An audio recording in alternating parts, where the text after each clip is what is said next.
Bismillahirrahmanirrahim. Assalamualaikum warahmatullahi wabarakatuh. Alhamdulillahirabbil alamin. Assalatu wassalamu ala Rasulillah.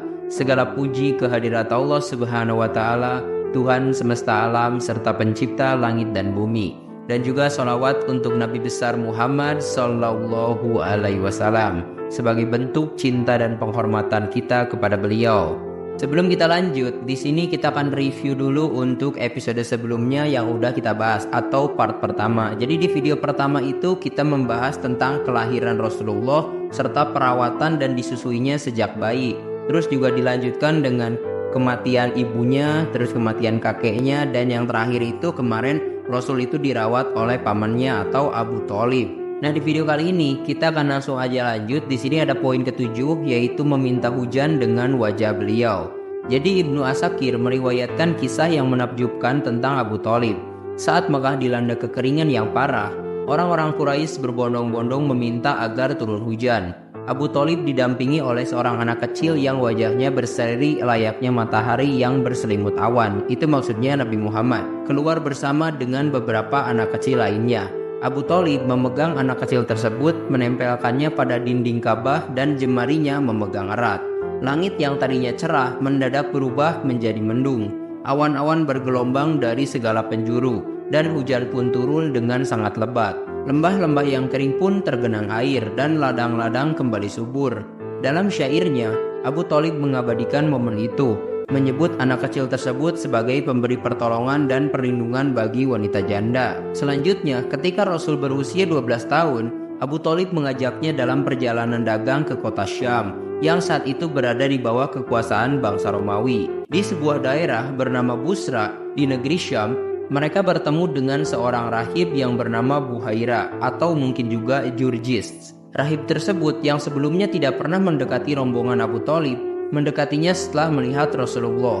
Dia menyatakan bahwa Rasul adalah penghulu seluruh alam, utusan Tuhan bagi seluruh alam, dan rahmat bagi seluruh alam. Rahib tersebut mengetahui hal ini dari tanda-tanda yang dia lihat saat rombongan Abu Thalib melewati Aqobah, di mana tidak ada satupun pohon dan batu yang tidak bersujud, dan mereka hanya bersujud kepada seorang nabi.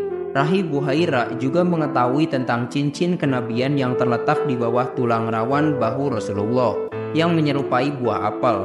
Dia meminta agar Abu Thalib tidak membawa Rasulullah ke negeri Syam karena khawatir akan gangguan dari orang-orang Romawi dan Yahudi. Akhirnya Abu Thalib mengirim Rasul kembali ke Mekah bersama beberapa pemuda sesuai permintaan Rahib Buhaira tadi. Nah, pada usianya 20 tahun, ini langsung aja singkat cerita ya. Terjadi pertempuran antara suku Quraisy dengan suku Kinanah melawan Qais Ailan yang dikenal sebagai Perang Fijar. Salah satu pemicunya adalah pembunuhan 3 orang dari suku Quraisy oleh seorang pemuda Kinanah bernama Al-Barad. Berita tentang pembunuhan itu mencapai pasar Uqaj, memicu pertempuran antara suku Kinanah dan Quraisy di bawah pimpinan Harb bin Umayyah. Tokoh terkemuka suku Kinanah, awalnya, suku Qais Ailan hampir meraih kemenangan, tetapi pada akhirnya keberuntungan beralih ke pihak suku Kinanah, dan suku Quraisy kemudian mengusulkan perdamaian. Menyadari besarnya jumlah korban yang tewas, kesepakatan damai pun dicapai, di mana pihak yang mengalami lebih banyak korban akan diberi pembayaran tebusan. Perjanjian ini mengakhiri pertempuran, dan perang ini pun dinamakan Perang Fijar, karena melanggar kesucian tanah haram dan bulan-bulan haram. Rasulullah juga ikut serta dalam pertempuran ini, membantu pamannya dengan menyediakan anak panah untuk dilemparkan pada musuh. Dampak dari pertempuran tersebut adalah terbentuknya Hilful Futhul yang diadakan pada bulan suci Zulqaidah atau Muharram, melibatkan beberapa suku Quraisy seperti suku Hashim, Muthalib, Asad bin Abdul Uzza. Mereka berkumpul di rumah Abdullah bin Jud'an At-Taimi karena dihormati dan dianggap sebagai tokoh masyarakat. Mereka sepakat untuk tidak membiarkan ada penduduk Mekah dianiaya dan bersedia memberikan dukungan kepada siapapun yang menjadi korban kezaliman. Prinsipnya adalah bahwa orang yang melakukan kezaliman harus dihadapi dan diberi balasan sesuai dengan perbuatannya. Perjanjian ini disaksikan oleh Rasulullah setelah beliau diangkat sebagai nabi. Beliau menyatakan, "Sungguh, aku telah menyaksikan sebuah perjanjian di rumah Abdullah bin Jud'an. Aku lebih suka perjanjian ini daripada memiliki keledai terbaik. Tujuan utama perjanjian ini adalah untuk mengakhiri keberanian yang didasari oleh fanatisme suku, yang merupakan ciri zaman jahiliyah. Ada juga pendapat yang menyebutkannya bahwa perjanjian ini muncul karena adanya ketidakadilan yang dilakukan oleh Al-Ash bin Wa'il Asy-Syamsi. Ada juga pendapat yang menyebutkan bahwa perjanjian ini muncul karena adanya ketidakadilan yang dilakukan oleh Al-Syah bin Al-Wa'il terhadap seorang pedagang dari suku Jubaid. Kesaksian dan protes atas ketidakadilan ini menyebabkan terbentuknya Hilful Futhul yang kemudian menuntut agar hak-hak orang Zubaid dipenuhi. Setelah itu, pada awal masa remajanya, Rasulullah tidak memiliki pekerjaan tetap. Banyak riwayat menyebutkan bahwa beliau menggembala domba di Bani Sya'ad dan juga di Mekah sebagai pekerjaan sambilan dengan imbalan beberapa dinar saja. Namun ketika memasuki usia remaja, Rasulullah mulai terlihat dalam dunia perdagangan. Beliau pergi berdagang bersama Sa'ib bin Abu Sa'ib al-Makhzum yang merupakan teman dagang terdekatnya. Ketika berusia 25 tahun, Rasulullah mulai berdagang dengan membawa barang dagangan milik Khadijah, seorang pedagang sukses dan terhormat. Khadijah, putri Khuwailid, memiliki posisi yang tinggi dalam dunia perdagangan dan banyak pedagang yang berdagang dengan membawa barang dagangannya. Sebagian dari hasil dagangannya diberikan kepada mereka sebagai bagi hasil. Khadijah mendengar tentang kejujuran, kepercayaan, dan akhlak mulia Rasulullah, sehingga dia mengutusnya untuk membawa barang dagangannya ke Syam. Dia siap memberikan imbalan yang lebih besar daripada yang biasa diberikan kepada pedagang lain. Rasulullah menerima tawaran tersebut dan berangkat ke Syam untuk berdagang, ditemani oleh pembantunya yang bernama Maisarah. Singkat cerita, setelah kembali ke Mekah, Khadijah menyaksikan sendiri betapa amanahnya Rasulullah terhadap harta dagangan yang dibawanya, serta keuntungan besar yang diperolehnya sebagai berkah. Dia juga mendengar kabar dari Maisarah tentang sifat-sifat mulia, kecerdikannya, dan kejujuran Rasulullah. Khadijah merasa seolah-olah menemukan sesuatu yang berharga dan telah lama hilang, sekarang hadir di hadapannya lagi. Meskipun banyak pemuka dan pembesar kaum yang datang untuk menikahinya, Khadijah menolak mereka. Namun tiba-tiba Khadijah teringat akan rekannya, yaitu Nafisah binti Munabbah. Dia mendatangi Nafisah untuk membuka jalan agar Rasulullah mau menikahinya. Setelah disampaikannya kepada Rasul, beliau menerima tawaran tersebut dan mengunjungi pamannya. Mereka datang untuk meminang Khadijah melalui pamannya. Setelah semuanya dianggap tuntas, pernikahan mereka digelar dan dihadiri oleh Bani Hashim dan pemuka dari Bani Mudhar. Pernikahan ini terjadi sekitar 2 bulan setelah kepulangan Rasulullah dari perjalanan dagang ke negeri Syam. Mas kawin yang diberikan kepada Khadijah adalah 20 ekor unta muda. Saat itu Khadijah berusia 40 tahun dan pada usia tersebut dia merupakan wanita yang terpandang, cantik, dan pandai. Khadijah adalah wanita pertama yang dinikahi oleh Rasulullah dan beliau tidak menikahi siapapun selama masa hidup Khadijah hingga Khadijah meninggal dunia. Semua putra Rasulullah lahir dari rahim Khadijah kecuali Ibrahim. Dari Khadijah beliau mempunyai keturunan yaitu Al-Qasim, Zainab, Ruqayyah, Ummu Kulsum, Fatimah, dan Abdullah yang dijuluki At-Thaib dan At-Thahir.